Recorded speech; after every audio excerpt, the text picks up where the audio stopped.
Hello there, my dear friendships. A pleasant good day to all of you again. And oh my god, look at me today. I'm wearing a really thick jacket. I'm on top of the mountain. It's so windy and cold. You imagine that? I'm here in the Philippines, a tropical country, but I wear this kind of jacket. Okay, Baguio City is located about around 1,450 meters above sea level, but that is down in the city center. However, I'm now at almost, I think, 1,700 meters above sea level. That's my location right now. So it's really cold. Okay.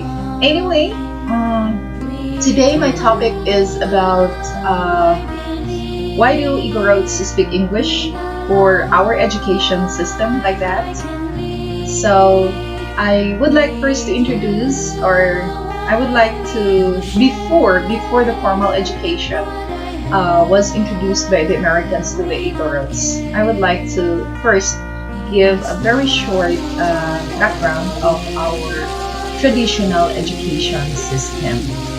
As part of my part of the discrimination that I have experienced is that they often say Igorots are uneducated, or some people often say that Igorots are uneducated, and many times these people who are saying this don't know really that I am an Igorot and then they just mention some things like that. So I would like to tell you about, specifically in the mountain province, our education system, traditional.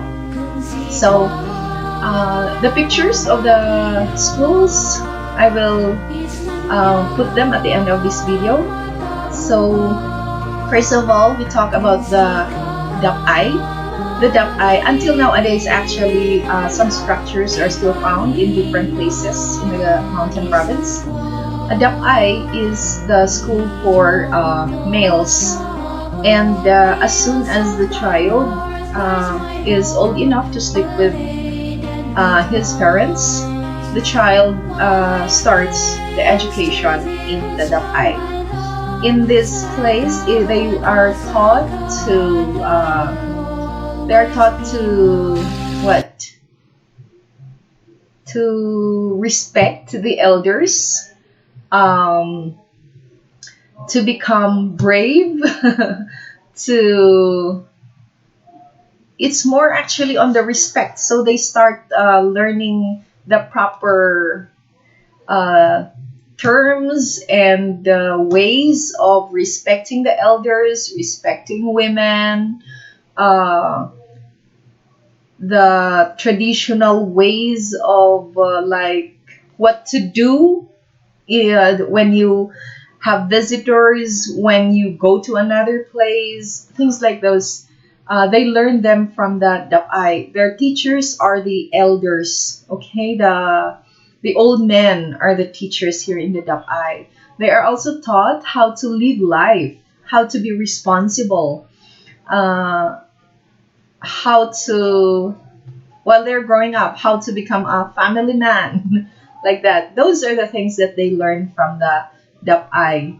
The dap-i, when they are already adults, the dap-i serves also as their meeting place. It's like kind of how can I say? Because the dap-i is where the rules or the laws of the tribe are being made or created. So it's where, yes, the male Igorots are educated. When it comes to women, they have the what we call upgan. And upgan also is a place where they learn basic household things, like, let's say, weaving, since our clothes in the earlier, traditional clothes are hand woven. So women learn how to make the threads and they weave them, they sew them into clothes. They learn how to make small baskets too. Okay, so this is where they are educated. They also learn the like same respect, the traditional way of living. Okay, anyway, that's where they study. Okay, that's our Igorots early education system. Okay, then as everybody knows, we are not colonized by the Spanish government because our ancestors were able to defend our territory. If you're a reader or if you really read a lot, history books or things like that, try to find the book of Dr. William Henry Scott. Actually, he wrote, he's an American, he's a writer, yeah, and he is, in one of his books, he mentioned that Igorots are the uh, like warriors. I'm not really sure about that. I don't want to mention that because yeah, I'm not so sure about which book and which part. But if I find it, I'll give it to you guys. Okay. Anyway, we were not colonized by the Spanish government because our ancestors were able to defend our territory. Thus, we are education only was introduced by the Americans after. Uh, Also, as I know, Spanish government or Spain did not introduce education to full-blooded Filipinos because they were afraid that Filipinos will fight back against them. So only those who have Spanish blood were educated during the Spanish time. Anyway, after Spain came the Americans, and by the early 1900s, specifically in 1904, St. Mary's School Sagada was founded by an American missionary, Reverend Father John Staunton. Um, it was called Mission School. Okay, and then by 1907, the school has 17 students, and I think the school is not really still that school that you could imagine. And by 1912, the building was completed. Okay, um, it was a two-story building, and it was made of pine shingles. The sidings, the sidings and roof were actually pine shingles. Okay, so that was the start of the formal education in my hometown. Those 17 students, were actually educated to teach the next generation. Okay, and that is how we started, or how like, how can I say, how we were taught, how our ancestors were taught. And the teachers were Americans. So American teachers were sent to my hometown. And how can I say, uh, why? At the beginning of this video, I said, why do Igorots speak English? Okay.